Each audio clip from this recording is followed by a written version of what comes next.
पाकिस्तान और न्यूजीलैंड के दरमियान तीसरे वनडे मैच से पहले आज एक प्रैक्टिस सेशन मैच खेला गया, जिसमें पाकिस्तान टीम ने न्यूजीलैंड को एक तारीखी इबरतनाक शिकस्त दी।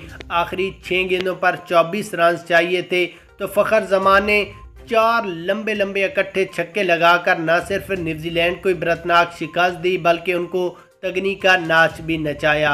यहाँ पर आपको सबसे पहले इस प्रैक्टिस सेशन मैच की हाइलाइट्स और उसके बाद फ़खर जमान के लंबे लंबे छक्के दिखाते हैं, क्योंकि फ़खर जमान ने अपनी सेंचुरी भी मुकम्मल की है। उससे पहले आपने इस वीडियो को लाइक करना है और चैनल को ज़रूर सब्सक्राइब करना है।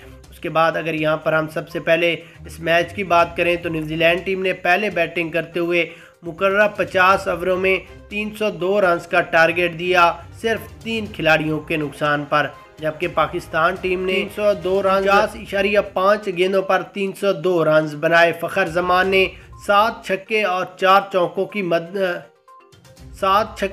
9 चौकों की मदद से 109 रन्स की शानदार इनिंग्स खेलकर न्यूजीलैंड को इबरतनाक शिकस्त दी। पाकिस्तान टीम की बॉलिंग लाइन की बात करें तो शहीनशाह अफरीदी ने 1 खिलाड़ी को, जबकि शादाब खान, हारिस रऊफ और मोहम्मद नवाज ने 2-2 खिलाड़ियों को आउट किया। एहसान उल्लाह ने भी 1 विकेट हासिल की।